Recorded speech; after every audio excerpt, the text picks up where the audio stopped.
जो हरकतें हैं वो हद से बढ़ती चली जा रही हैं। पाकिस्तान में आज सुबह सवेरे ही ये खबर सामने आई कि शुमाली वजीरिस्तान में एक इंतहाई बड़ा हमला हुआ है। आज एक और बटालियन हेडक्वार्टर्स के ऊपर अटैक किया गया वजीरिस्तान के अंदर। देखिए, बटालियन हेडक्वार्टर्स एक बहुत इंपॉर्टेंट चीज होती है, एक बहुत इंपॉर्टेंट एस्टैब्लिशमेंट होती है किसी भी मिलिट्री को किसी भी जगह पे होल्ड करने के लिए। उस पर बारूदी मवाद से लेस गाड़ी के जरिए हमला किया जाता है। इस हमले में जानी नुकसान की भी इतलात मौसूल हो रही है। कि 23 पाकिस्तानी सैनिक मारे जा चुके हैं और इंडिया के अंदर एक वाकया हो, उन्होंने कहा हम हर चीज बदल के रख देंगे। इसमें बताया गया कि धमाका, मकामी लोग ये बता रहे हैं कि धमाका इतनी शिद्दत के साथ था कि इसकी जो आवाजें हैं वो 20 से 25 किलोमीटर तक दूर दूर तक सुनाई देती हैं। इस हद तक बारूदी मवाद जो है वो इस्तेमाल किया गया है और उसका जो एक्सप्लोजन का धुआं इतना ऊपर उठा कि वो 30 किलोमीटर दूर तक विजिबल था।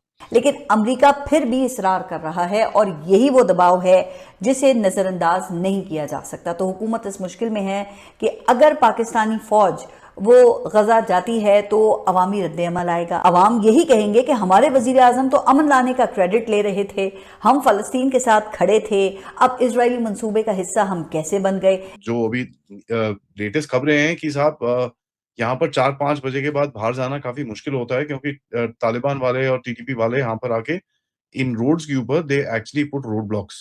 अंदर से गोलियों की आवाज अब भी आ रही है। सुबह 7:30 बजे का हमला और अब तक वो हमले में वो खत्म। दोस्तों जय हिंद। आज एक बहुत बड़ा हमला हुआ पाकिस्तान के वजीरिस्तान आर्मी हेडक्वार्टर पर और इस हमले में करीब 25 पाकिस्तानी सैनिकों की मारे जाने की खबर है। इसी पर पाक मीडिया की बेचैनी और वीडियो के अंत में रिएक्शन। अगर आपको सही लगे तो लाइक और सब्सक्राइब करके कमेंट में जरूर लिखिए जय हिंद। नहीं, आज एक और बटालियन हेडक्वार्टर्स के ऊपर अटैक किया गया वजीरिस्तान के अंदर। देखिए, बटालियन हेडक्वार्टर्स एक बहुत इंपॉर्टेंट चीज होती है, एक बहुत इंपॉर्टेंट एस्टैब्लिशमेंट होती है किसी भी मिलिट्री को किसी भी जगह पे होल्ड करने के लिए। ये चीज हमको बड़ी क्लियरली समझ में आनी चाहिए। और जब जिस तरह से बोया के अंदर, बाय द वे, बोया एक जगह है जहां पर बटालियन हेडक्वार्टर्स है इनका, जहां पर ये अटैक किया गया एंड इन लोगों ने जिस तरह से मतलब जो इनिशियल अटैक था उसके अंदर अगर आप देखें तो मैंने इसके बारे में ट्वीट भी करा था, although I can't put that image here. इन्होंने नॉर्थ वजीरिस्तान के इस जगह के ऊपर पहले तो व्हीकल बोर्न आईईडी से अटैक करा और उसका जो एक्सप्लोजन का धुआं इतना ऊपर उठा कि वो 30 किलोमीटर दूर तक विजिबल था। नाउ देखिए, ये चीज एक पैटर्न क्रिएट करती है, एक पैटर्न इंडिकेट करती है कोऑर्डिनेटेड प्रेशर का। These are not isolated incidents जहां पर कभी किसी ने कुछ मार दिया और सब कुछ ठीक हो गया and all that. This is a deliberate escalation, ठीक है। और ये चीज मैंने आपके साथ डिस्कस करी थी कुछ हफ्ते पहले जब पाकिस्तान ने अपने फाइटर जेट्स लेके अफगानिस्तान की टेरिटरी के ऊपर एयर स्ट्राइक्स करी थी। एयर स्ट्राइक्स करी, उसके बाद कुछ ड्रोन स्ट्राइक्स भी करी और मैंने आपको बताया था कि देखिए अब आप एक पैटर्न देखेंगे कि जब भी ऐसा कुछ हुआ है उसके बाद पाकिस्तान की मिलिट्री आउटपोस्ट के ऊपर बहुत बुरे हमले होते हैं। एंड इसका एक हिस्टोरिकल प्रेसिडेंस है जिसको लेके मैंने ये एनालिसिस किया था। अगर आप इनके देखेंगे जब भी इन्होंने बड़े बड़े अटैक्स करे हैं, even during the American times, यहाँ पर during the Afghan war times, तभी भी आप देखेंगे कि इनके कराची के एयरपोर्ट के ऊपर अटैक हुआ, मुल्तान पे अटैक हुआ, ये लोग चकलाला में घुस गए थे। उसके बाद एक दो जगह पे और भी आर्मी के एस्टेब्लिशमेंट्स के ऊपर काफी अटैक हुआ था। So you know this is a tactic that we have seen from a long time. ये बहुत पुरानी हिस्टोरिकल गेम है जहां पर जब पाकिस्तानी एक लेवल से एस्केलेट करते हैं तो फिर इनके घर में, which is basically their battalion headquarters, their corps headquarters, their runways, their airport facilities, इनके ऊपर आके attacks होते हैं। Now, why does Bannu and Waziristan matter? देखिए, ये गेटवे है टू खैबर पख्तूनख्वा। अगर आप मैप देखेंगे, which I can actually show you, you know, so that I can make you understand कि किस जगह पे ये चीजें चल रही हैं। All right, let me just open the map and मैं आपको दिखाता हूँ because these are at very important cross points. Okay, here we have Google Earth. अगर इसको जरा आप नीचे जाएंगे, now you know, see, this is the Chaman Spin Boldak वाला बॉर्डर जो है ये कांधार के आसपास इधर पे पड़ता है, ठीक है। बन्नू is a area which is just a little north of this, ये coast Bannu. Now if you look at यहाँ पर ये अगर इस रीजन को देखें, कोस्ट बन्नू, ये पाराचिनार, कोहत, पेशावर, इस पूरे रीजन के अंदर वैसे भी झगड़े चलते हैं इनके, ठीक है। Let me just switch over to the map so that it's a little easier for all of us to understand, क्योंकि बाउंड्रीज थोड़ी क्लियरली दिखती हैं, ठीक है। तो आपको ये दिखता है पाराचिनार का एरिया है, यहाँ पर इनके गड़बड़ चलती है। ठीक है, सो बन्नू इज हियर। इसमें बताया गया कि धमाका, मकामी लोग ये बता रहे हैं कि धमाका इतनी शिद्दत के साथ था कि इसकी जो आवाजें हैं वो 20 से 25 किलोमीटर तक दूर दूर तक सुनाई दी गई हैं।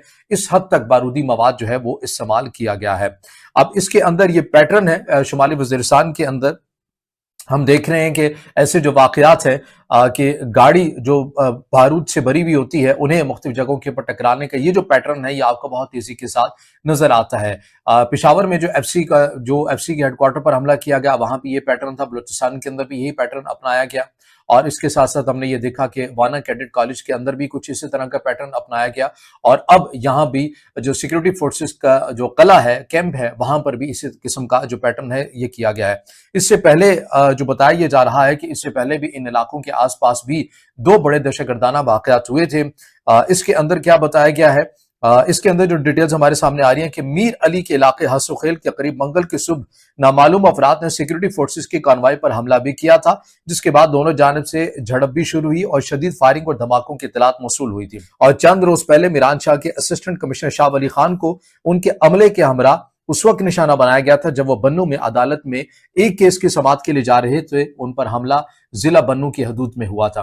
तो ये मीरान शाह और शुमाली वजीरिस्तान की सूरत हाल है जो इस वक्त आपको बनती हुई नजर आती है। और अब जो ताज़ा तरीन जो वाक़या हुआ है इसमें कुछ जगहों के ऊपर मैं ये भी पढ़ रहा था कि तकरीबन 3 घंटे तक दहशतगर्दों के साथ फायरिंग का तबादला भी होता रहा, लेकिन बीबीसी इसको कैसे रिपोर्ट कर रहा है वो मिनवान मैंने आपके सामने रख दिया है। अब आ जाइए कि तमाम चीजें अफगानिस्तान के साथ जाकर कैसे कनेक्ट होती हैं। 23 पाकिस्तानी सैनिक मारे जा चुके हैं, हालांकि 11 की खबर तो बहुत क्लियर है। अब बोया जो है वही आप काट रहे हैं और वो भी बोया में जो कि वजीरिस्तान में है। जो पहले आके एक्सप्लोसिव भरा हुआ ट्रक अंदर घुसा गेट पे, मेन गेट पे घुस के उसने हमला किया, ब्लास्ट किया, उससे गेट टूट गया, साइड की दीवार टूट गई, 4 आत्मघाती हमलावर अंदर। तो दोस्तों, बटालियन हेडक्वार्टर सेना के लिए एक बहुत ही इंपॉर्टेंट जगह होती है जहां रणनीतियां बनती है और निर्देशों का रण क्षेत्र में तैनात सैनिकों तक निर्देशित किया जाता है। पाकिस्तान के ऐसे ही एक वजीरिस्तान आर्मी हेडक्वार्टर को आज सुबह ही एक फिदाई हमले से बहुत बड़ा नुकसान पहुंचाया गया है। ये हमला एक विस्फोटक से भरे ट्रक के अंदर घुसते ही हुआ है। इस फिदाई हमले में 25 पाकिस्तानी सैनिक भी मारे जा चुके हैं।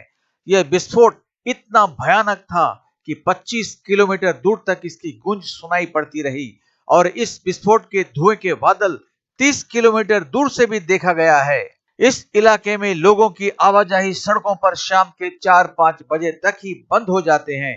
इस भयानक हादसे को पाकिस्तान के अफगानिस्तान पर हवाई हमले से जोड़ा जा रहा है, क्योंकि आर्मी हेडक्वार्टर पर हमला करना एक मामूली बात नहीं होती।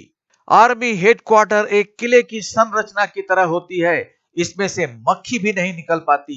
इस कई लेयर सुरक्षा प्रणाली को भेद कर कैसे एक ट्रक आरडीएक्स के साथ घुसकर विस्फोट कर देता है, ये फिदाई हमलावरों का हार्डकोर मिलिट्री ट्रेनिंग का पराकाष्ठा है। एक तो यह जगह इतना महत्व रखता है कि तालिबान पाकिस्तान के फौज को इस जगह पर शांति से बैठने नहीं देता है। अफगानी तालिबान इस जगह को अपनी जमीन बताता है। साथ ही पाकिस्तान ने जो एयर स्ट्राइक अफगानिस्तान पर किया था उसी का बदला तालिबान इसी तरह के हमले से पाकिस्तान को देता आ रहा है। इसी तरह के पैटर्न से तालिबान पाकिस्तान पर एक के बाद एक हमले को अंजाम दिया जा रहा है और पाकिस्तान कुछ भी नहीं कर पा रहा है। अभी भी वहां से गोलियां चलने की आवाजें आ रही है। पाकिस्तान का कहना है अफगानिस्तान की हदें दिन ब दिन बढ़ती चली जा रही है। अब ये तो होना ही था, अरसे से अफगानिस्तान की जमीन तुमने हड़प कर रखा हुआ है, अब वो तो तुमसे अपनी जमीन वापस लेकर रहेंगे। तो मिलते हैं अगली वीडियो में, तब तक जय हिंद, जय भारत।